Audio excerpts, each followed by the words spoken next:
അസ്സലാമു അലൈക്കും വറഹ്മത്തുള്ളാഹി വബറകാതുഹു. വഅലൈക്കും അസ്സലാം.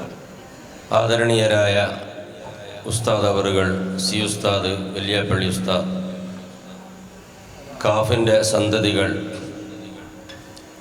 തീർത്തും കാലോചിതമായി കൊണ്ടുള്ള ഒരു മത്സരമാണ് ഈ വർഷം നടക്കുന്നത് എന്ന് നിങ്ങൾ കേട്ടുകഴിഞ്ഞു. ഈ വേദിയുടെ വിവിധ ഭാഗങ്ങൾ ചിന്തിച്ചാൽ അത് നമുക്ക് ബോധ്യപ്പെടുകയും ചെയ്യും. ഇസ്ലാമിക ദഅവത്ത് രംഗത്ത് പ്രധാനമായും 3 മുറകളാണ് വിശുദ്ധ ഖുർആൻ നമ്മോട് ഓർമ്മപ്പെടുത്തിയിട്ടുള്ളത്. ഒന്ന്, ഹിക്മത്ത്, നല്ല പ്ലാനിങ്.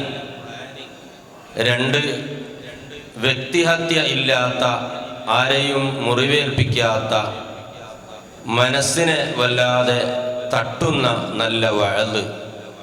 3, മൂന്നാം മുറ, ഇത് 2 സ്റ്റേജുകളിലും ഒതുങ്ങാതെ വന്നാൽ ഉള്ള മുറയാണ്, അഥവാ മുനാദറ. ബഹുമാനപ്പെട്ട ഉസ്താദിൻ്റെ ജീവിതത്തിൽ ഈ 3 മുറകളും നിറഞ്ഞു നിൽക്കുന്നതായി നമുക്ക് വായിക്കാൻ കഴിയും. ഒന്നാമത്തെ പ്ലാനിങ്, അത് ഉസ്താദിൻ്റെ പ്ലാനിങ്, അതിൻ്റെ മഹത്വം ആരോടും പറഞ്ഞറിയിക്കേണ്ട ആവശ്യമില്ല. ഇല്ലായ്മയിൽ നിന്ന് ഉടലെടുത്ത ഒരു പോയിന്റ് നമ്മുടെ രാജ്യം മുഴുവനും നിറഞ്ഞു നിൽക്കുക മാത്രമല്ല, ഒരു കാലത്ത് ഉസ്താദ് അല്ലെങ്കിൽ മുസ്ലിയാർ എന്ന് പറഞ്ഞാൽ മിമ്പറിലും മിഹ്റാബിലും കുറച്ച് കിതാബുകളിലും മാത്രം ഒതുങ്ങി കൂടിയ ഒരു കാലഘട്ടത്തിൽ ഇതല്ല, ഇതിൻ്റെ അപ്പുറത്ത് ഒരു പുതിയ ലോകത്തെ സൃഷ്ടിക്കാൻ കഴിയുമെന്ന വർത്തമാന കൈരളിയുടെ മൈൻഡ് മാറ്റിയത് ബഹുമാനപ്പെട്ട ഉസ്താദിൻ്റെ സുശക്തമായ പ്ലാനിങ് കൊണ്ട് തന്നെയാണ്. രണ്ടാമത്തെ നല്ല വഅദ്, നമ്മുടെയൊക്കെ ചെറുപ്പകാലങ്ങളിൽ ഉസ്താദിൻ്റെ കോരിത്തെരിപ്പിക്കുന്ന വഅദുകൾ കേരളത്തിൻ്റെ എല്ലാ മുക്കിലും മൂലകളിലും ഇന്നും അതിൻ്റെ അലയൊലികൾ മുഴങ്ങിക്കേൾക്കുന്നതായി നമുക്ക് കാണാൻ കഴിയും. അതും വിശദീകരിക്കേണ്ട ആവശ്യമില്ല. മൂന്നാമത്തെ മുറ, കേരള ചരിത്രത്തിൽ നാമൊക്കെ വായിച്ച, അല്ലെങ്കിൽ കൈരളി സമൂഹം വായിച്ചതനുസരിച്ച് ഈ മൂന്നാമത്തെ മുറയിൽ ഉസ്താദിനെ പോലെ നിറഞ്ഞു നിന്ന ഒരു വ്യക്തിത്വത്തെ നമുക്ക് കാണാൻ കഴിയുകയില്ല എന്ന് പറയുന്നതിൽ പ്രശ്നമൊന്നുമില്ല എന്നാണ് ഞാൻ മനസ്സിലാക്കുന്നത്. പക്ഷെ ഈ മൂന്നാം മുറ ദഅവാരംഗത്ത് നിന്ന് വംശനാശം നേരിട്ടുകൊണ്ടിരിക്കുന്ന ഈ സാഹചര്യത്തിൽ അതിനൊരു പുനർജീവൻ നൽകുക എന്നത് അനിവാര്യമാണെന്ന കാഫിൻ്റെ ചില സന്തതികളുടെ നിർബന്ധ ബുദ്ധി കൊണ്ട്, അല്ലെങ്കിൽ നിർബന്ധമായ ആഹ്വാനം കൊണ്ട് ഉസ്താദിൻ്റെ ആ മൂന്നാം മുറ, പറ്റിയ മൂന്നാം മുറ ഇവിടെ വെച്ച് അയവർക്കാൻ ഇവർ ആവശ്യപ്പെടുകയാണ്. ബഹുമാനപ്പെട്ട ഉസ്താദ് അവറുകൾ തന്നെ പറഞ്ഞ മുനാദറയുടെ ചരിത്രം, അഴിയൂര് മുനാദറ, പൂനൂർ മുനാദറ, വായക്കാട്, അവസാനം ഖാത്തിമത്തുൽ മുനാദറ കോട്ടപ്പുറം. ഇനിയൊരു മുനാദറ വരുന്നതിന് കുഴപ്പമൊന്നുമില്ല.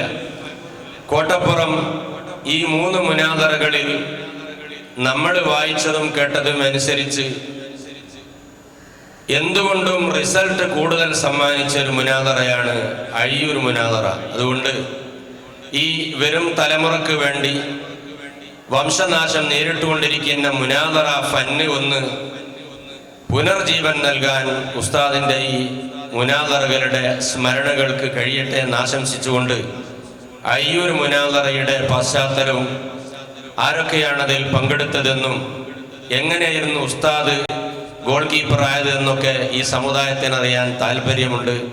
ബഹുമാനപ്പെട്ട ഉസ്താദിനെ ഈ സദസ്സിന് വേണ്ടി അതിലേക്ക് ആദരപൂർവ്വം ക്ഷണിച്ചുകൊള്ളുന്നു.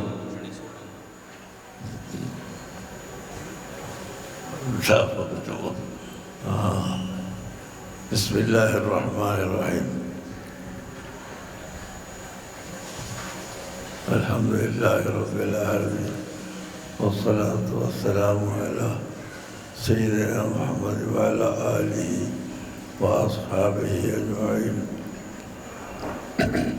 وبعد مناظرة എന്നതിന് توجه المتخاصمين في النسبة بين الشيئين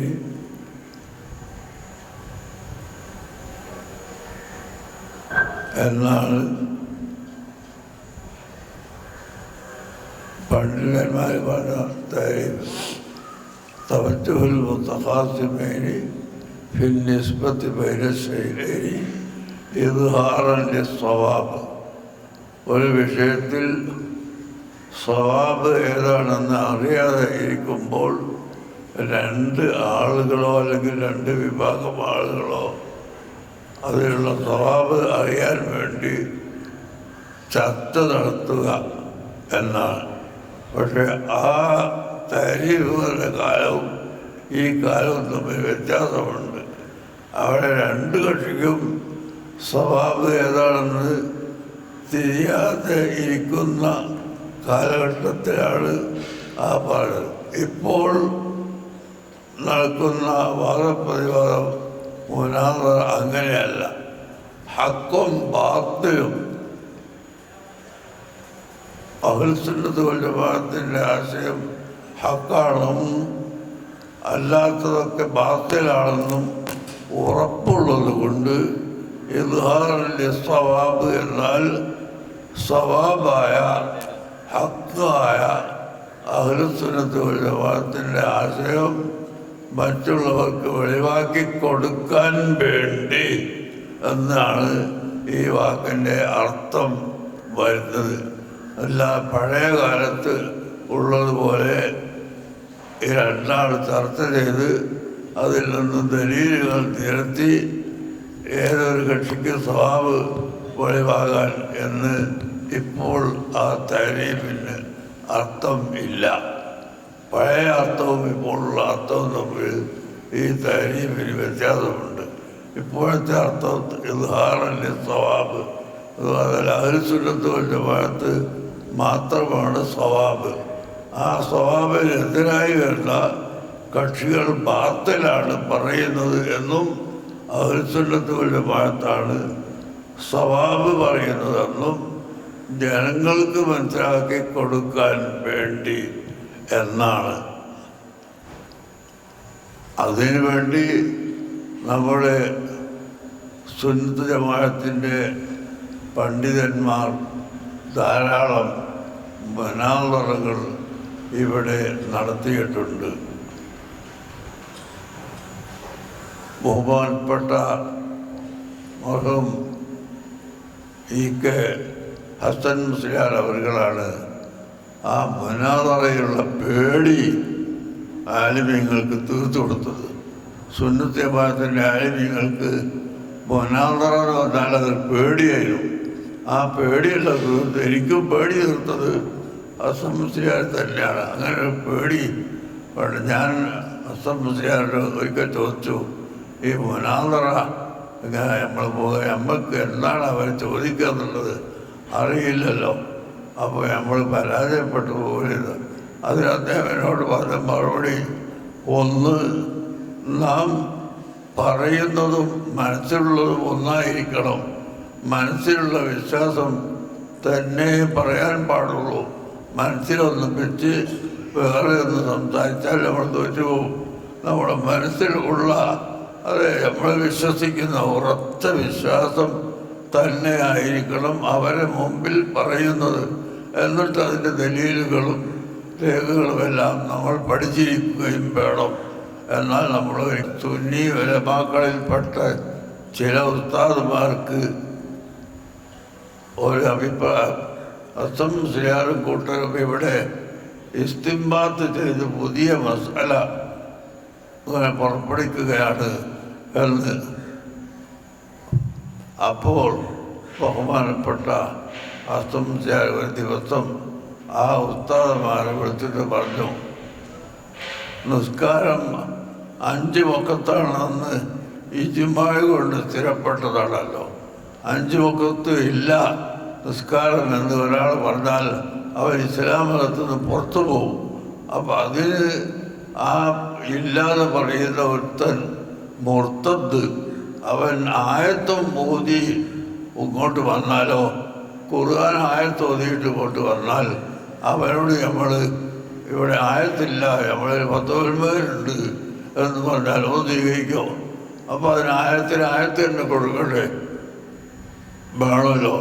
എന്നാൽ ഇമാം ഫഖറുദ്ദീൻ റാസി റഹിമഹുല്ലാഹ് പറഞ്ഞിട്ടുണ്ട്, ഹഫിളു അലസ്സലവാത്തി വസ്സലാത്തിൽ വുസ്താ എന്ന ഒറ്റ കഷ്ണം കൊണ്ട് നിസ്കാരം 5 വഖത്താണെന്ന് ഞാൻ സ്ഥിരപ്പെടുത്തും, ഇമാം റാസി സ്ഥിരപ്പെടുത്തിയതുപോലെ എന്ന് ബഹുമാനപ്പെട്ട മുസ്ലിയാർ പറയുകയും ഈ മുബ്തദിനെതിരായി സംസാരിക്കുകയും ചെയ്യും. വസ്സലാത്തിൽ വുസ്താ എന്ന് പറഞ്ഞാൽ നടുവിലുള്ള നിസ്കാരം, അത് 5 വഖത്തല്ലാതെ 4 വഖത്തായി പോയാൽ നടുവിലുള്ള നിസ്കാരമാവില്ല. അസറായാലും ളുഹറായാലും മഗ്രിബായാലും സുബഹി ആയാലും അതിലൊക്കെ ഖിലാഫുണ്ടായിക്കോട്ടെ, ഏതായിരുന്നാലും ഒരു ഖാസായ ഒരു നിസ്കാരം എന്ന് പറയുമ്പോൾ നടുവിലുള്ള നിസ്കാരം. നേരെ മറിച്ച് 5 വഖത്താകുമ്പോൾ 2 അപ്പുറവും 2 ഇപ്പുറവും അതിന് നടുവിലുള്ള ഒന്ന്. അങ്ങനെ വസ്സലാത്തിൽ വുസ്ത എന്ന് പറയാൻ സാധിക്കും എന്ന് ഇമാം റാസി അദ്ദേഹത്തിൻ്റെ തഫ്സീറുൽ കബീറിൽ പറഞ്ഞിട്ടുണ്ട്. അങ്ങനെ മഹാന്മാരായ മുഫസ്സിറുകൾ പറഞ്ഞതുപോലെ തന്നെയാണ് ഞങ്ങൾ പറയുന്നത്. പക്ഷേ ആയത്ത് മാത്രമേ സ്വീകരിക്കുള്ളൂ എന്ന് പറഞ്ഞ് ഒരുത്തം വരുമ്പോൾ നമ്മൾ 10 പേര് മറിച്ചിട്ട് അങ്ങോട്ട് പോയാൽ അവൻ സ്വീകരിക്കൂലല്ലോ. അതുകൊണ്ട് ആയത്ത് തന്നെ, ഹദീസ് തന്നെ. ഇതാണ് നമ്മൾ ചെയ്യുന്നത്. ഞങ്ങൾ ഇസ്ബാത്തുൽ അദില്ലത്തി ലിൽ മസായിലിൽ മുജ്മഇ അലൈഹ ഔ ലിൽ മസായിലിൽ മുസ്തംബത്തത്തി എന്നാണ്. ഇസ്തിംബാത്ത് ചെയ്യപ്പെട്ട മസാലകൾക്ക് അല്ലെങ്കിൽ മുജ്മഇ അലൈഹിയായ മസാലകൾക്ക് അദില്ലത്തിനെ നാം സുബൂത്താക്കി കാണിച്ചു കൊടുക്കുക, അതാണ് നമ്മൾ ചെയ്യുന്നത് എന്ന് ബഹുമാനപ്പെട്ട മർഹൂം ഈ കേസ് മുസ്ലിയാർ പറയുകയുണ്ടായി. മുനാദറ കൊണ്ട് ഉപകാരപ്പെട്ടത് അയിരൂരുകാണ്. അതുകൊണ്ടോ കേട്ടതായിരിക്കും. അയിരൂര് കമ്മിറ്റി തിരഞ്ഞെടുത്ത് പുതിയൊരു കമ്മിറ്റി കിട്ടി. ആ കമ്മിറ്റിക്കാർ മദ്രസയിൽ നസ്വത്തുൽ മുജാഹിദിൻ്റെ പാഠപദ്ധതി ഉണ്ടാക്കി പള്ളിയിൽ ജുമാ ഖുത്ബ പരിഭാഷപ്പെടുത്താൻ തുടങ്ങി. അങ്ങനെ നാട്ടുകാർ എഴുത്തു കൊടുത്ത് നിങ്ങൾ ചെയ്തതൊക്കെ ഖുർആനും സുന്നത്തിനും എതിരാണ്, അതുകൊണ്ട് അത് ബോധ്യപ്പെടുത്താൻ ഞങ്ങൾ അങ്ങോട്ട് വരുന്നുണ്ട്, ഞങ്ങൾ പണ്ഡിതന്മാർ അങ്ങോട്ട് വരുന്നുണ്ട്, ഇതൊക്കെ എഴുതി കൊടുത്ത് ചുരുക്കി പറയും. കഥ വളരെ നീണ്ട കഥയാണ്. അങ്ങനെ അവർ തയ്യാറായി. ആദ്യത്തെ ദിവസം തയ്യാറായില്ല, പിന്നെ ഒരു ദിവസം തയ്യാറായി. അപ്പോൾ 2 മണിക്കൂറുകൾ എടുത്തോളി, 2 മണിക്കൂറുകൾ സംസാരിച്ചിട്ട് ഞങ്ങൾ 2 മണിക്കൂർ സംസാരിച്ചോളാന്ന് പറഞ്ഞാൽ അവർ ഞങ്ങൾക്ക് ബോധ്യപ്പെടണമെങ്കിൽ 2 മണിക്കൂറുകൾ പുസ്തകം കേൾക്കണം, എന്നാൽ ഞങ്ങൾക്ക് ബോധ്യപ്പെടുകയുള്ളൂ. അതുകൊണ്ട് 2 മണിക്കൂറുകൾ ആദ്യം സംസാരിക്കുക, അതിന് ശേഷം ഞങ്ങൾ 2 മണിക്കൂർ അത് ബോധ്യപ്പെട്ടാൽ പിന്നൊന്നും കൊണ്ടുമില്ല, ബോധ്യപ്പെട്ടില്ലെങ്കിൽ 2 മണിക്കൂറുകൾ സംസാരിക്കുന്നതാണ്. അവസാനം അങ്ങനെ അതിനുവേണ്ടി തർക്കം കൂടി അവർക്കൊരു ഖണ്ഡന പ്രസംഗമാക്കണം. 2 മണിക്കൂർ നമ്മൾ ആദ്യം പ്രസംഗിച്ച് അതിനുശേഷം 2 മണിക്കൂർ അവർ പ്രസംഗിക്കുമ്പോൾ ഈ ഖണ്ഡനത്തിനൊക്കെ ഖണ്ഡിച്ച് പറഞ്ഞ പൊതുജനങ്ങളല്ലേ, അവർ കേൾക്കുമ്പോൾ ഇതാ ശരിയെന്ന് കരുതി പോകും. അതിനുള്ള ലക്ഷ്യമാണ്. അപ്പം ഞാൻ പറഞ്ഞയച്ചു ഈ മധ്യസ്ഥന്മാരോട് ബോധ്യപ്പെടുത്തി കൊടുക്കാൻ നമുക്ക് എത്ര സമയം വേണം എന്ന് അവരല്ല തീരുമാനിക്കേണ്ടത്, അത് ഞങ്ങളാണ് തീരുമാനിക്കേണ്ടത്. ഞങ്ങൾക്ക് 5 മിനിറ്റ് മതി ഞങ്ങളെ ആ പാഠം സ്ഥിരപ്പെടുത്താൻ. അതുകൊണ്ട് 5 മിനിറ്റ് കൊണ്ട് നിങ്ങൾ ചെയ്തത് ഖുർആനും സുന്നത്തിനെതിരാണെന്ന് നമ്മൾ സ്ഥിരപ്പെടുത്തി തരും. ആ 5 മിനിറ്റ് കൊണ്ട് നിങ്ങൾക്ക് ബോധ്യപ്പെട്ടാൽ നിങ്ങൾ പിന്നെ ഉണ്ടാൻ പാടില്ല. 5 മിനിറ്റ് കൊണ്ട് ബോധ്യപ്പെട്ടില്ലേ, നിങ്ങൾ 5 മിനിറ്റ് പറയുക, അങ്ങനെ നമുക്ക് 2 മണിക്കൂർ നീട്ടിക്കൊണ്ടു പോകാം എന്ന് പറഞ്ഞപ്പോൾ അവർ അതിന് മുട്ടി. നമുക്ക് ബോധ്യപ്പെടുത്താൻ 5 മിനിറ്റ് മതി നമ്മൾ പറയുമ്പോൾ അതുപോലെ നിങ്ങൾക്ക് 1 മണിക്കൂർ വേണം, 2 മണിക്കൂർ വേണം എന്ന് അവരല്ല പറയേണ്ടത്. അതിനവർക്ക് ന്യായം ഉണ്ടായില്ല. അങ്ങനെയാണ് വാദപ്രതിവാദം നടത്താൻ തീരുമാനിച്ച് പള്ളിയിൽ വെച്ചിട്ട് ജുമാ ഖുത്ബയെ സംബന്ധിച്ച് ഒരു വാദപ്രതിവാദം നടത്താൻ തീരുമാനിച്ചു. അങ്ങനെ ഒരു ഫിഖ്ഹിന്റെ പണ്ഡിതൻ എന്ന നിലയ്ക്ക് പണ്ഡിതനെയും കൂട്ടിക്കൊണ്ടുവന്ന് ആ പണ്ഡിതൻ പറഞ്ഞു, ഒരു വാർത്തയോടെ വായിച്ചു,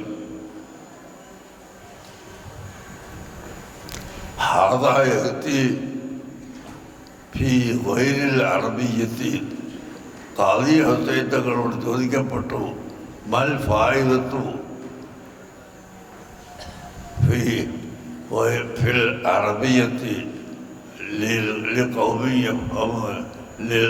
അറബിയത്തി, അറബി അല്ലാത്ത ഭാഷ അറിയുന്ന ജനങ്ങളോട് അറബിയിൽ ഓതിച്ചിട്ടാണ് കാര്യം എന്നൊരു ചോദ്യം ഖാദി ഹുസൈനോട് ചോദിക്കപ്പെട്ടപ്പോൾ അദ്ദേഹം പറഞ്ഞത് ഫിൽജുമിൻ്റെ വഴലാണ്. ഇതിനെ സംബന്ധിച്ച് ഖാദി ഹുസൈൻ തങ്ങളോട് ചോദിക്കപ്പെട്ടപ്പോൾ അദ്ദേഹം പറഞ്ഞത് ഫിൽജുമിൻ്റെ വഴലാണ് എന്നാണ്. അതിനെപ്പറ്റി ഈ മുജാഹിദ് ഭാഗത്ത് വന്ന മുസ്ലിയാർ എഴുതിയിട്ട് പറഞ്ഞ്, ഇത് അറബി തന്നെ ആയിക്കോളന്നില്ലല്ലോ, എന്നാൽ പിന്നെ എല്ലാവർക്കും ഫിൽമിൽ വയലാവാൻ ഒരു ഉറുദുവിലോ ഇംഗ്ലീഷിലോ ഒക്കെ സംസാരിച്ചാൽ പോരെ, മതിയെന്നാണല്ലോ മുജാഹിദിൽ പറയുന്നത്. സുബ്ഹാനല്ലാഹ്, കിട്ടിപ്പോയൊരു വിഷയം. ഞാനവിടെ എഴുതി നിന്നിട്ട് ഈ മുസ്ലിയാരെ എവിടുന്നാണ് വരുന്നത്, ഏത് കിതാബും കൊണ്ടാണ് വന്നത് എന്നൊക്കെ ചോദിക്കാറുള്ളതൊക്കെ ചോദിച്ച് ആ കിതാബിലുള്ളത് ഖദ് യുഖാലു ഹാദാ യഅതി ഫീ ഗൈരിൽ അറബിയ്യത്തി അയ്ളൻ ഇല്ലാ അന്നഹു ഖിലാഫു ഫിഅലി സലഫി വൽ ഖലഫി എന്നാണ് മുജൈരിമിയിലുള്ള ഇബാറത്ത്. ഞാനങ്ങോട്ട് കാണാതെ വായിച്ചു. ഖദ് യുഖാലു, ചിലപ്പോൾ ചില മുജാഹിദുകൾ, മുജാഹിദെന്നല്ല ഞാനപ്പോൾ വേറെ പദം ഉപയോഗിച്ച് പറഞ്ഞേക്കാം, ഖദ് യുഖാലു, ചിലപ്പോൾ ഈ കൂട്ടർ പറഞ്ഞേക്കാം, ഹാദായെത്തി ഗൈരിൽ അറബിയെത്തി, ഇത് അറബി അല്ലാത്ത ഭാഷയിലും വരുമല്ലോ എന്ന് പറഞ്ഞേക്കാം. പക്ഷേ ഇല്ല അന്നഹു ഖിലാഫു ഫിഅലി സലഫി വൽ ഖലഫി, അത് സലഫിൻ്റെയും ഖലഫിൻ്റെയും പേരിനെതിരാണ് എന്നാണ് ഇവിടെ ഖാദി ഹുസൈനെ സംബന്ധിച്ച്, ചോദ്യത്തെ സംബന്ധിച്ച് മുജൈരിമിയിൽ പറഞ്ഞിട്ടുള്ളത് എന്ന് പറഞ്ഞപ്പോൾ ഈ മുസ്ലിയാരെ കൊണ്ടുവന്നത് ഫിത്നയായല്ലോ എന്നുള്ളത് അവർക്ക് അപ്പം തോന്നി. ഒരു മുസ്ലിയാരെ കാര്യമായി വിളിച്ച് കൊണ്ടുപോയതായിരുന്നു സുന്നിയാന്ന് പറഞ്ഞിട്ട്. അപ്പോൾ നോക്കുമ്പോൾ സുന്നി ഈ കിതാബിൻ്റെ ഇബാറത്തിൻ്റെ അത്തലയും ഇത്തലയും വെട്ടി കൊടുത്തിട്ട് വായിച്ച് കേൾപ്പിച്ചതാണ്. ഈ മൗലവിമാർക്കാണെങ്കിൽ മുജൈരിമി എന്താണ് അതിലുള്ള എന്താണെന്നിട്ട് അറിയുമല്ല. ഈ മുസ്ലിയാർ കരുതി കൂട്ടി വെച്ചാണ്, ഞാൻ കിതാബില്ലാണ്ടല്ലേ ഞാൻ പോണത്. അപ്പോൾ എനിക്കത് അറിയില്ല മനസ്സിലാക്കിയിട്ട് ഇവരിങ്ങനെ ഹാദായെത്തി ഫീ ഗൈരിൽ അറബിയത്തി ആയതുകൊണ്ട് മാത്രം വായിച്ചു. അപ്പോൾ എനിക്കതിൻ്റെ അപ്പുറം ഇപ്പുറം അറിയാം. ഖദ് യുഖാലു എന്നപ്പുറത്തുണ്ട്, ഇല്ല അന്നഹു ഖിലാഫു ഫിഅലി സലഫി വൽ ഖലഫി അവസ്ഥാനവും ഉണ്ട്. ഇത് രണ്ടും ഞാൻ വായിച്ചപ്പോൾ ഈ മൗലവി സാഹിബ് കൂട്ടിപ്പോയി. അങ്ങനെ അത് കഴിഞ്ഞ് പിന്നെ കുറച്ച് കഴിഞ്ഞപ്പോൾ 1300 കൊല്ലത്തിൻ്റെ ഇടയിൽ ഏതെങ്കിലും ഒരാൾ സഹാബിയോ താബിഇയോ തബഅത്താബിഇയോ ഏതെങ്കിലും ഒരാൾ ജുമാ ഖുത്ബ അറബി അല്ലാത്ത ഭാഷയിൽ നിർവഹിച്ചതായി തെളിയിക്കാമോ എന്ന് എൻ്റെ ചോദ്യത്തിന് അബ്ദുൽ ഖാദർ മുതലാളി എഴുതിയിട്ട് കളിയാക്കി ചിരിച്ചിട്ട് ആവിത്താവിൻ്റെ വർത്താനം ഇവിടെ ഞങ്ങൾക്കതൊന്നും പ്രശ്നമല്ല, സഹാബി വാദം മറ്റേ വാദം എന്നിട്ട് ഞങ്ങൾക്കത് ഇവിടെ പ്രശ്നമല്ല എന്ന് പറഞ്ഞിട്ട് കളിയാക്കി പരിഹസിച്ച് അപ്പം അങ്ങനെ അവസാനത്തിൽ 5 മിനിറ്റ് എന്നുള്ളത് 15 മിനിറ്റായിട്ട് അവസാനം കരാറിൽ ഉറപ്പിച്ചത്. അവസാനം 15 മിനിറ്റ് അവർക്കുണ്ടാവുമല്ലോ. അപ്പോൾ ആ 15 മിനിറ്റിൽ എല്ലാം പറഞ്ഞ് ഒപ്പിച്ചാണെന്ന് വിചാരിച്ച് പേടിച്ച. പക്ഷെ ഞങ്ങൾ കരാറിലില്ല 15 മിനിറ്റ് നമ്മൾ അവിടെ ഇരുന്നോളൂ. അങ്ങനെ എൻ്റെ അവസരം കഴിഞ്ഞ് ഞങ്ങൾക്ക് എഴുതിയിട്ട് ആളുകളൊക്കെ ഒന്നായി എഴുതിയിട്ട് ഇവൻ അവസാനത്തെ 15 മിനിറ്റ് ഇങ്ങനെ അട്ടഹാസിക്കുന്നുണ്ട്. അത് പോലെ എനിക്ക് പറയാനുണ്ട് എന്നൊക്കെ പറഞ്ഞിട്ട് ഇങ്ങനെ പ്രസംഗിക്കുന്നുണ്ടോ. അവസാനത്തെ 15 മിനിറ്റ് അത് കഴിഞ്ഞ് വന്ന് ഞങ്ങൾ സ്ഥലത്ത് ഇങ്ങനെ ഇരിക്കുമ്പോൾ നാട്ടുകാർ കുറേ ആളുകൾ, കടപ്പുറത്തുള്ള മത്സ്യത്തൊഴിലാളികൾ നിറച്ചുകൊണ്ട് 1000-ഓളം ആളുണ്ട്. ഇവരോട് നമ്മളെ KM മുഹമ്മദ് വരാന്നവരാണ് അല്ലാഹു റഹ്മു. അയാൾ എഴുതി ചോദിച്ചു, ഇന്നിപ്പോൾ നിങ്ങളുടെ അഭിപ്രായം എന്താ? AP അബൂബക്കർ മുസ്ലിയാർ ഒറ്റക്കായതുകൊണ്ട് വേറെ ആരുമില്ലല്ലോ, മൂപ്പർ തോറ്റുപോയിന്നോ അതല്ല മറ്റൊരു തോറ്റുപോയിന്നോ, എന്താ അവിടെ ഉള്ളത്? അപ്പോൾ 4 മുതലാളിമാർ ഉണ്ടായി അവിടെ, കാരണവന്മാർ മധ്യസ്ഥം വഹിക്കാൻ വന്ന 4 ആൾ. അവരോട് ഈ കടൽത്തൊഴിലാളികൾ പറഞ്ഞു, നല്ല ഓർമ്മ വെക്കണം, സഹാബികൾ പ്രശ്നമല്ല എന്ന് പറഞ്ഞ് മൗലവിയുടെ ഭാഗത്തുള്ളവരുടെ കയ്യിലാണിപ്പോൾ ഈ ബാലിൻ്റെ കണക്കും ബുക്കൊക്കെ ഉള്ളത്. അതിങ്ങോട്ട് വാങ്ങിപ്പോൾ തന്നെ ഞങ്ങളുടെ കയ്യിൽ. ഇല്ലെങ്കിൽ ആനക്ക് മധ്യസ്ഥം വഹിക്കാൻ പോയ കൊതുകിന് ആന മൂക്കിൽ വഹിച്ച കഥണ്ട്. അതുപോലെ നിങ്ങളെ അത് മൂക്കിൽ വഹിച്ചാളും നല്ല ഓർമ്മ വെച്ചുള്ളത്. അത് പറയാൻ കാരണം ഈ 4 ആളുടെ കൂട്ടത്തിൽ ഒരു അധികാരി ഉണ്ടായിരുന്നു. അയാൾ കുറേ മധ്യസ്ഥം പറഞ്ഞു കിടന്നിരുന്നു. 2 കുത്തുപണ്ടല്ലോ ഇതിന് നമ്മൾ തർക്കിക്കുന്നത്, ഒന്ന് മലയാളത്തിലും ഒന്ന് അറബിയിലും ആയിക്കോട്ടെ, എന്നാൽ 2 കൂട്ടർക്ക് ആയിക്കോട്ടെ ഇയാളിങ്ങനെ മധ്യസ്ഥം പറയാൻ നടത്തിയിരുന്നു. അതാണ് ഇവർ പറയാൻ കാരണം.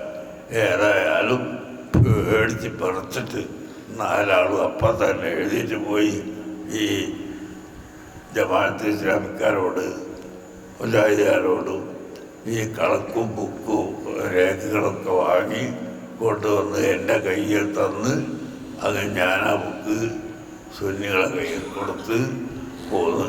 ഇന്നും അവിടെ ദർസും മദ്രസയും എല്ലാം നമ്മുടെ മേലോട്ടത്തിൽ തന്നെ നടക്കുകയാണ്.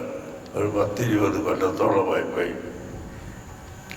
അള്ളാഹുവിൻ്റെ തൗഫീഖ് കൊണ്ട് അവിടെയൊക്കെ നടക്കുക.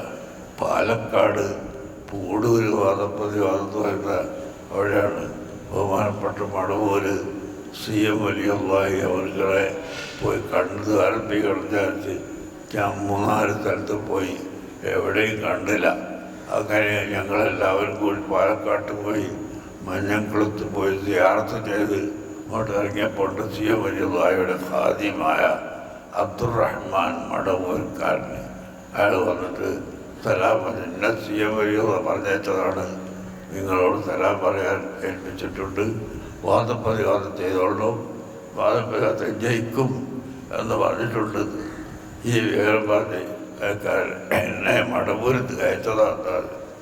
അങ്ങനെ ഞങ്ങളവിടെ പോയി വാദപ്രതിവാദം നടത്തിയതിൽ 10 മിനിറ്റോളം ബോധം കെട്ട് നമ്മളെ മറുകക്ഷി സംസാരിക്കാൻ കഴിയാതെ ഇന്ന് പോയി ചുരുക്കിപ്പോൾ 90 വീട്ടുകാർ അവിടെ നിന്ന് സുന്നത്ത് ജമാഅത്തിലേക്ക് മടങ്ങി വരികയും അതിനെ തുടർന്ന് പറളി എന്ന സ്ഥലത്ത് അതിൽ സുന്നത്ത് ജമാഅത്തിൻ്റെ പള്ളി നമ്മൾ ഉണ്ടാക്കുകയും ആ പള്ളിയിൽ സുബഹ സ്ഥാപിക്കുകയും എല്ലാം ചെയ്തിട്ടുണ്ട്. അങ്ങനെ ഈ ഹക്ക് നമ്മുടെ ഭാഗത്താണെന്ന് ജനങ്ങൾക്ക് ബോധ്യപ്പെടുത്തി കൊടുക്കാൻ ഈ വാദപ്രതിവാദം കൊണ്ട് കഴിഞ്ഞിട്ടുണ്ട്. അല്ലാഹു സുബ്ഹാനഹു വ തആല തൗഫീഖ് ചെയ്തിട്ടുണ്ട്. അതുകൊണ്ട് നിങ്ങൾ എല്ലാവരും ഹിക്മത്ത് വേണം. ഹിക്മത്തില്ലെങ്കിൽ ഇതൊന്നും നടക്കുക. അങ്ങനെ പേടിച്ച് കുത്തിയിട്ടാൽ ഒന്നും നടക്കുക. നല്ല ഹിക്മത്ത് വേണം.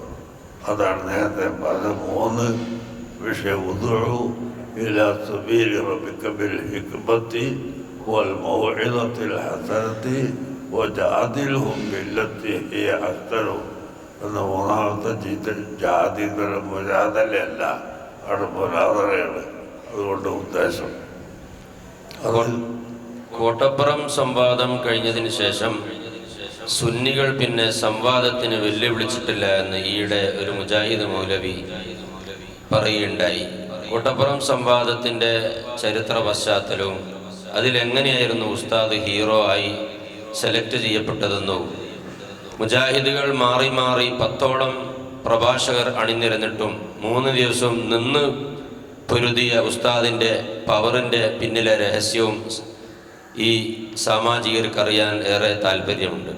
അത് ഒരു ദിവസം സംസാരിച്ചപ്പോൾ നമുക്ക് ശരിക്ക് സംസാരിക്കാൻ കഴിഞ്ഞു എന്നതുകൊണ്ട് നമ്മളെ ഉലമാക്കളെല്ലാം എന്നെ തന്നെ അവിടെ ആ വിഷയത്തിൽ നിർത്തിയതാണ്. അന്ന് കോട്ടുമല ഉസ്താദ്, KK ഉസ്താദ്, എല്ലാവരും ഉണ്ട്. അവരൊക്കെ പകല് അഭിപ്രായപ്പെട്ട് രാത്രി നേരം പറഞ്ഞാൽ കിടന്ന്. അപ്പോൾ ഞാൻ തന്നെ പോയാൽ മതിയത് അവരൊക്കെ തീരുമാനിച്ചതാണ്. പിന്നെ നമ്മൾ ഇതുവരെ വിളിക്കാത്തത് അന്ന് ചോദിച്ച ചോദ്യത്തിന് മറുപടി ഇപ്പോഴും കിട്ടിയിട്ടില്ല. 40 കൊല്ലമായിട്ടും ശിർക്കിൻ്റെ നിർവചനം എന്താണ് എന്ന് നമ്മൾ ചോദിച്ചത് ഇതുവരെ കിട്ടിയിട്ടില്ല. പക്ഷെ അവർ കുറേ മാറ്റിയിട്ടുണ്ട്. അവർ ബറാത്തിലാവ് ചക്കരച്ചോറ് വെച്ചാൽ അത് ശിർക്ക്, പിന്നെ മരിച്ചവരെ വീട്ടിൽ പോയി ഖുർആൻ ഓതിയാൽ അത് ശിർക്ക്, ഇത് ശിർക്ക്, അത് ശിർക്ക്, ഇത് ശിർക്ക്, തൊട്ടതൊക്കെ ശിർക്കാന്ന് പറയല്ലായിരുന്നു. ഇപ്പം അത് പറഞ്ഞില്ല. അപ്പം ശിർക്കിൻ്റെ നിർവചനം എന്താണെന്ന് നമ്മൾ ചോദിച്ചിട്ടുണ്ട്. ആ ചോദ്യത്തിന് ഇന്ന് വരെയും അവർക്ക് മറുപടി പറയാൻ സാധിച്ചിട്ടില്ല. ഖുർആനിലുണ്ട് അതിനുള്ളതാണോ അന്ന് ചോദിച്ചത്, അതിനെന്തിനുള്ളതാ? ഖുർആനിലുണ്ട് പിന്നെ എന്തിനുള്ളതാ? അപ്പം അത് പറയാൻ കഴിയാത്തതുകൊണ്ടാണ്, അത് മറുപടി കിട്ടാത്തതുകൊണ്ടാണ് നമ്മൾ പിന്നെ വെല്ലുവിളി വിളിക്കാത്തത്. ഇപ്പോൾ എനിക്ക് സുഖമില്ലാന്ന് വിചാരിച്ചിട്ട് വിളിക്കൂലെന്ന് വിചാരിച്ചിട്ടുണ്ടാക്കിയതായി ചോദ്യം. വിളിക്കലൊക്കെ എപ്പോഴും വിളിക്കുക. സുഖമുള്ള കുട്ടികൾ ധാരാളമുണ്ട്. അതല്ല, നമുക്ക് എപ്പോഴും വിളിക്കാം. പക്ഷെ ഇതാദ്യം പറഞ്ഞു തരണം. ശിർക്കിൻ്റെ നിർവചനം എന്താ? ചക്കരച്ചോറൊക്കെ ശിർക്കാണോ എന്നപ്പോഴാണ് തിരിയല്. അതിനല്ലേ പണ്ട് പറയുക, രാത്രിയാവും ചക്കരച്ചോറ് വെക്കുക, അത് ശിർക്കാണ്. മരിച്ച വീട്ടിൽ പോയിട്ട് യാത്ര നോക്കിയാൽ അത് ശിർക്കാണ്. പിന്നെ കബർപ്പുറത്ത് കൈ ഒത്തിച്ചാൽ അത് ശിർക്കാണ്. ഇങ്ങനെ ശിർക്കിൻ്റെ കൊട്ടകൾ ഇങ്ങനെ അഴിച്ചു വിടലായിരുന്നു. ഇപ്പം അതൊന്നും ശിർക്കല്ല, ഒക്കെ മാറ്റിയിട്ട് വിദ്യാർത്ഥികൾക്ക് എത്തിയിട്ടുണ്ട്. കോട്ടപ്പുറത്ത് ഈ 3 ദിവസം നിന്ന് പൊരുതാനുള്ള ഒരു എനർജിയുടെ രഹസ്യം അറിഞ്ഞാൽ കൊള്ളാമായിരുന്നു. എനർജിയുടെ രഹസ്യം ഞാൻ പറഞ്ഞല്ലോ. എല്ലാ ഉസ്താദുമാരുടെയും പൊരുത്തവും ഉസ്താദുമാരുടെ പ്രേരണയും തന്നെ, പ്രത്യേകിച്ച് CM വലിയുള്ളയുടെ നിർദ്ദേശവും അവിടുത്തെ നോട്ടവും ഉണ്ടായിരുന്നു എന്നതാണ് അതിൻ്റെയൊക്കെയുള്ള രഹസ്യം. പൂനൂര് സംവാദത്തിൽ എങ്ങനെയായിരുന്നു ഉസ്താദ്? പൂനൂർ സംവാദത്തിൻ്റെ കാലത്തൊന്നും ഞാൻ തെഞ്ഞാറ് വന്ന കാലത്താണത്. ഞാൻ തെഞ്ഞാറത്തെ കൊവിലിസ്ഥാനോ ഇല്ലോ പോകുന്ന കാലത്താണ് അതുണ്ടായത്. കാന്തപുരത്തുനിന്ന് കുന്നമംഗലത്തേക്ക് പതിയെ നിൽക്കാതെ ഉസ്താദിനെ വയത് കേൾക്കാൻ നടന്നതല്ല. വൈകുന്നേരം അസറിന് ശേഷം നടന്ന് ഇഷാകുമ്പോൾ ഇവിടെ എത്തും, കുന്നമംഗലത്തെത്തും. നടന്നിട്ട് ഇങ്ങനെ കേക്കോത്ത് 12 വട്ടോടി കേക്കോത്ത് കൂടെ ഇങ്ങനെ ഞങ്ങൾ 3-4 ആൾ നടക്കും. നടന്നിട്ട് ഇവിടെ ഇഷാകുമ്പോൾ എത്തും. കേക്കോത്തത് മകലേക്ക് ഇരിക്കും. അത് പിന്നെയും നടക്കും. നടന്ന് കുന്നമംഗലത്ത് വരും. അങ്ങനത്തെ ആ കാലത്താണ്. ഏത് സംവാദത്തിലായിരുന്നു ഇനി AP പറയട്ടെ, ഈ കുട്ടികളോടൊന്നും നിങ്ങൾ പറയേണ്ടതില്ല എന്ന് ഈക്കയോട് പ്രധാനപ്പെട്ട ഒരു പണ്ഡിതൻ പറഞ്ഞു. അത് ഏത് സംഭവത്തിലായിരുന്നു? അത് പൂടൂർ പൂനൂർ പൂടൂർ പൂടൂർ പൂനൂരല്ല, പൂടൂർ, പാലക്കാട്. പാലക്കാട്.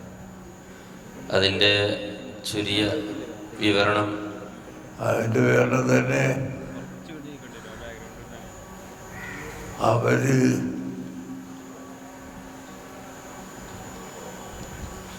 ഭൗതികമായ ഒരു പുതിയ വാദം കൊണ്ടുവന്നത്. ആ വാദപ്രകാരത്തിലാണ് അഭൗതികവും ഭൗതികവും എന്ന് പറഞ്ഞിട്ട് രണ്ടാക്കി തീർത്തിട്ട് ആ ഭൗതികമായ മാർഗത്തിലൂടെ സഹായം അഭ്യർത്ഥിക്കുക അത് പാടുണ്ടോ ഇല്ലേ എന്നൊരു ചോദ്യമായിട്ട് വന്നത്. അപ്പോൾ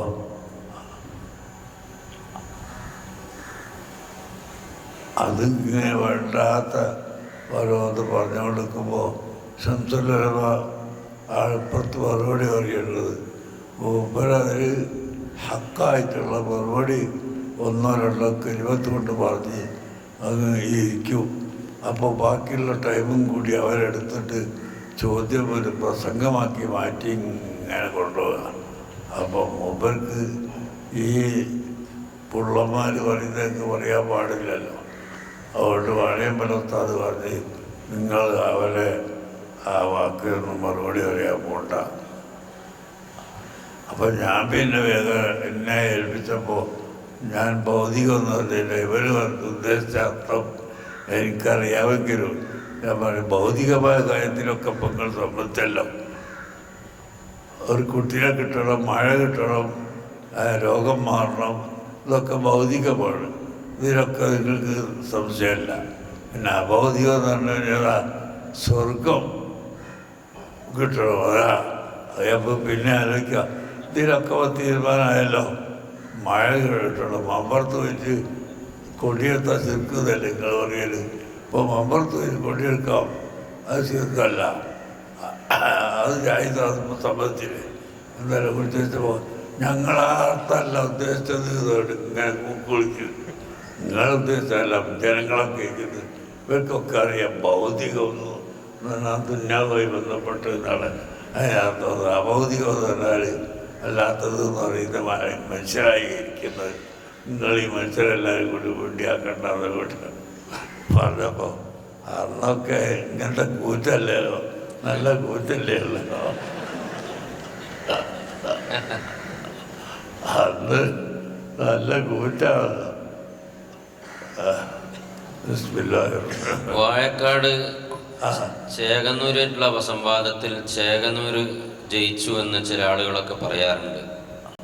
അതിനെക്കുറിച്ച് ഉസ്താദിൻ്റെ അഭിപ്രായം? വാഴക്കാട് വാദപ്രതിവാദത്തിലും ഞാനവിടെ ഉണ്ടെന്നേ ഉള്ളൂ, ഞാനതിലൊന്നുമില്ല. ഞാൻ സൗദിക്കാരെ കൂടെ പോയിട്ടുണ്ട് വാദപ്രതിവാദത്തിൽ. ആ ശേഖരത് ജയിച്ചത് ഇത് ശരിയല്ല, ഒരിക്കലും ശരിയല്ല.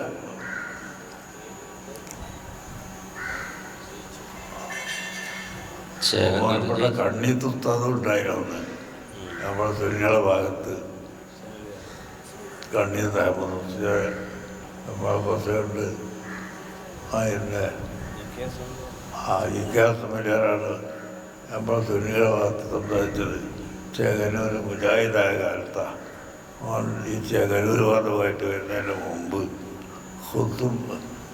മജിദത്ത് കറാമത്തിനെ സംബന്ധിച്ച് ആണ് വാദപ്രതിവാദം നടത്താനുള്ള വിഷയ നിർണയത്തിന് വേണ്ടിയാണ് വാഴക്കാടേക്ക് പോയത്. ഈ കേസ് മുസ്ലിയാർ ആക്കോട്ട് മുതലിച്ചായിരുന്നു ആ കാലത്ത്. അതുകൊണ്ടാണ് വാഴക്കാട്ടേക്ക് പോകാൻ കാരണം. അപ്പം അന്ന് മജിദത്ത് കറാമത്ത് എന്ന് പറഞ്ഞാൽ സാധാരണ മനുഷ്യർക്ക് സാധാരണ പ്രവർത്തനത്തിന് അള്ളാഹു കഴിവ് കൊടുക്കുന്നത് പോലെ അസാധാരണ സംഭവങ്ങൾക്ക് അള്ളാഹു താല അസാധാരണക്കാരായ അമ്പിയാവോത്തലുകൾക്ക് കഴിവ് കൊടുക്കും എന്നാണ് അസംസ്കാരുടെ വാദം ഉണ്ടായിരുന്നത്. അങ്ങനെ കൊടുക്കാൻ പാടില്ലെന്നാണ് അവൻ്റെ വാദം ഉണ്ടായിരുന്നത്. അത് നേരമ്പോഴേക്കുള്ളവരങ്ങനെ പറഞ്ഞു എന്നല്ലാതെ ശേഖരനോട് ഒരിക്കലും വിജയിക്കാൻ സാധിച്ചിട്ടില്ല. ഈ സംവാദ ഗണന രംഗത്ത് ഉസ്താദിൻ്റെ ചെറുപ്പകാലത്തിലുള്ള ഒരു പ്രചോദനം, പ്രത്യേകിച്ച് ആ കാലത്തുള്ള ആളുകളിലൊന്നും ഇത്തരമുള്ളൊരു വിശാലമായ കാഴ്ചപ്പാട് വായിക്കാൻ കഴിഞ്ഞിട്ടില്ല. ഇത് എവിടെ നിന്നായിരുന്നു ഉസ്താദിന് പ്രചോദനം ഉണ്ടായിരുന്നത് എന്ന് പറഞ്ഞല്ലോ. റസമുസ്ലിയാരുടെ പ്രവേശത്തോടു കൂടിയാണ് നമുക്ക് ഇതൊരു പുറത്തല്ലാതെ മനസ്സിലായി. ഞാൻ ആദ്യമായി റസമുസ്ലിയാർ റഹ്മത്തുള്ളാഹി അലൈഹി ഈയാണ്ട് മുദരിസായിരുന്ന കാലത്ത് അവിടെ കപ്പുറം എന്ന സ്ഥലമുണ്ട്, ശിവപുരം കപ്പുറം, ഈയാടിൻ്റെ അടുത്താണ്. അവിടെ ജമാഅത്തെ ഇസ്ലാമിക്കാർ പരിപാടി വെച്ച് ആ പരിപാടിയിൽ അന്ന് ജമാഅത്തെ ഇസ്ലാമിയും ഇന്നത്തെ പോലെയല്ല, ഗണ്ണനത്തിനും വാദപ്രതിവാദത്തിനൊക്കെ തയ്യാറാകുകയും അതിനൊക്കെ അപ്പുറത്തെ പരിപാടിയിൽ അവർ സുന്നികളെ വാദപ്രതിവാദത്തിൽ വെല്ലുവിളിച്ചു. നോട്ടീസിൽ തന്നെ ആ വാദപ്രതിവാദത്തെ വെല്ലുവിളിച്ചിട്ട് ഗണ്ണന പ്രസംഗത്തിന് മാത്രമല്ല ഗണ്ണന പ്രസംഗത്തിന് പോയത് കേസമുദ്രയായിരുന്നു. അന്ന് ഞാനും അവിടെ പോയിട്ടുണ്ട്. അതായത് അവസാനം 2 ദിവസം സംസാരിച്ചു. 3-ാമത്തെ ദിവസം ഉത്തരവ് വന്നു, മുമ്പ് സംസാരിച്ചു. അപ്പോൾ അന്നേരമൊക്കെ സംസാര വിഷയമുണ്ടായത് മരിച്ച വീട്ടിൽ ഭക്ഷണം ഉണ്ടാക്കുന്നത് സംബന്ധിച്ചായിരുന്നു. ദാഴി മാത്തി എന്ന് വിസ്കാത്തിലുണ്ട്, അത് വസാബി ദാഴി മാത്തിൻ എന്നേ ഉള്ളൂ എന്ന തർക്കവും അതിൻ്റെ അപ്പുറത്ത് വസാബിയിൽ ഇല്ലെങ്കിലും അതിൻ്റെ അപ്പുറത്ത് ഉണ്ട് എന്നും ഉണ്ട് എന്നില്ല എന്നുള്ള തർക്കത്ത് വരും. ദാഴി മാത്തിൻ എന്നോ ദാഴി മാത്തി എന്നോ ഉള്ളത് എന്ന തർക്കവും ആ ഹദീസിൻ്റെ ലഫ്ളിൻ്റെ ചർച്ചയും എല്ലാമായി. അങ്ങനെ അന്നാണ് ഞാൻ അസമിലിയരോട് ചോദിച്ചത്, നമ്മളിങ്ങനെ ഈ വാദപ്രകാരത്തിന് പോയാൽ നമ്മൾ എന്താ ചോദിക്കാതെ നമുക്കറിയാമല്ലോ, നമ്മളെന്ത് ചെയ്യും? അതിൽ അസമിലിയർ തന്നെ മറുപടി, നമ്മളെ മനസ്സിലുള്ളത് മാത്രമേ ചോദിക്കാൻ പാടുള്ളൂ, പറയാൻ പാടുള്ളൂ. നമ്മളേതെങ്കിലും ഒരു വാദം നമ്മുടെ മനസ്സിലില്ലാത്തത് പറഞ്ഞാൽ നമ്മൾ കൊല്ലൂ. നമ്മളെന്താണോ വിശ്വസിക്കുന്നത് ആ വിശ്വാസം മാത്രമേ പറയാൻ പാടുള്ളൂ. അതിൻ്റെ ദലീൽ നമ്മുടെ കയ്യിലുണ്ടാവുകയും വേണം. എന്നാൽ നമ്മൾ ഒരിക്കലും തോറ്റുപോകില്ലാന്ന് സൂര്യ പറഞ്ഞ് ആ ഇഖ്ലാസിൻ്റെ വഴിയും നമുക്ക് മനസ്സിലാക്കി. അത് അസമലാണ് നമുക്കതിനുള്ള ഈ വാദപ്രയാസത്തിൻ്റെ പ്രചോദനം ഉണ്ടാക്കി തന്നത് എന്ന് ഞാൻ എപ്പോഴും ഓർക്കാറുണ്ട്. അദ്ദേഹത്തിന് എൻ്റെ കബറ് വെളിച്ചമാക്കി കൊടുക്കട്ടെ. അപാരപ്പെട്ട ഈ കേസുമുസ്ലിയാർ വന്നതിന് ശേഷമാണ് ഇവിടെ ജുമാ ഖുത്ബ പല പള്ളികളിലും പാലക്കാട് ഭാഗത്ത്, അതുപോലെ മറ്റേ നിലമ്പൂർ ഭാഗത്ത് എല്ലാ പള്ളികളിലും ഖുത്ബ പ്രസംഗമുണ്ടായിരുന്നു. അതൊക്കെ നിർത്തിയത് ഞാൻ പോയിട്ട് അവിടെ 40 ഖത്തീബുമാരെ ഒരുമിച്ച് കൂട്ടി ഒരു ക്ലാസ് എടുത്തു. ആ ക്ലാസ് എടുത്ത ശേഷമാണ് അവരൊക്കെ നിർത്തിയത്. അതിനൊക്കെ കാരണമായത് മുസ്ലിംകാരാണ്. ഇൻഷാ അല്ലാഹ് ഇത് ഇവിടെ അവസാനിപ്പിക്കുകയാണ്. പുതിയ തലമുറക്ക് വിദേഹത്തിനെ പ്രതിരോധിക്കുന്ന രംഗത്ത് പുതിയ വല്ല നിർദ്ദേശങ്ങളും ഉസ്താദിൻ്റെ ഭാഗത്തു നിന്നുണ്ടായാൽ അത് ഇത്ര സമയത്ത് കുട്ടികൾ പരിപാടി വർണ്ണാഭിനനുസരിച്ച് നീങ്ങാൻ സമയമില്ലാതായി പോകും. അതുകൊണ്ട് ഇതിപ്പോൾ തൽക്കാലം നിർത്താം. പിന്നെ ഒരു പ്രാവശ്യം നമുക്കതിനെ പറ്റി സംസാരിക്കാം. കുട്ടികളോട് പറയാനുള്ള വേറൊരു കാര്യം, ജോലിയില്ലാന്ന് ആരും പറയേണ്ട. റമദാൻ കഴിഞ്ഞാൽ ജോലി ഉണ്ടാവും. ഇവിടെ നമ്മളെ ഈ ബംഗാളിൽ 40 ആളെ ജോലിക്ക് ആവശ്യമുണ്ട് ഇപ്പോൾ. അപ്പോൾ ഈ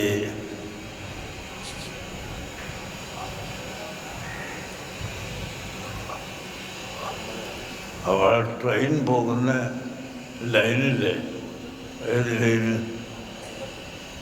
കോക്കൺ കോക്കൺ ലൈനിൽ 85 ആളെ തൊഴിലിന് ആവശ്യമുണ്ട് ഇപ്പോൾ പള്ളികളിലേക്ക് ഇമാമായിട്ടും ഖത്തീബായിട്ടും. അതിനൊക്കെ കുറച്ചൊരു ത്യാഗസന്നദ്ധത ഉണ്ടായാൽ നല്ല ജോലി കിട്ടും ഇൻഷാ അല്ലാഹ്. ഇല്ല ചെറിയ ഉറുദുകൾ പോയാലൊക്കെ ഉറുദുവിൻ്റെ പഠിച്ചാൽ മതി, എന്നാൽ നല്ല ജോലിയും കിട്ടും. അവിടെയൊക്കെ ഇപ്പോൾ ഉള്ളതാരറിയോ, അവിടെയൊക്കെ ഹോട്ടൽ പണിക്ക് പോയിട്ടുള്ള ആളുകൾ ആ കാലത്ത് ഇമാമത്ത് നിൽക്കാൻ ആരില്ലാണ്ട് നിന്നപ്പോൾ എന്നാൽ പിന്നെ ഞാൻ നിൽക്കാതെ വന്നിട്ട് നിന്ന് അങ്ങനെ പിന്നീട് ഇമാമായി, പിന്നെ പിന്നീട് തലക്കെട്ട് കെട്ടി അങ്ങനെ ഇമാമായിട്ടുള്ളവരാണ് കോക്കൺ ഏരിയകളിലെ അധിക പള്ളിയിലെ ഇമാമിങ്ങൾ. അതുകൊണ്ട് അവിടെയൊക്കെ നമുക്ക് ഇപ്പോൾ ഒരു 100 ആളുകൾ 2 ഭാഗത്തും ആയിട്ട് ആവശ്യമുണ്ട്. ലേഖകളൊക്കെ നമ്മളെ വരൻ്റെ അടുത്ത് തന്നെ കിട്ടണം എന്ന് ഉദ്ദേശിച്ചതിന് പകരം ദീനിൻ്റെ സേവകന്മാരാവണമെന്നവർ നിയ്യത്ത് നിങ്ങളെ കൽബിൽ വരണം. എന്നാൽ ജോലിയുമായി ദീനിൻ്റെ ഖിദ്മത്തുമാകും. അല്ലാഹു തആല തൗഫീഖ് ചെയ്യട്ടെ.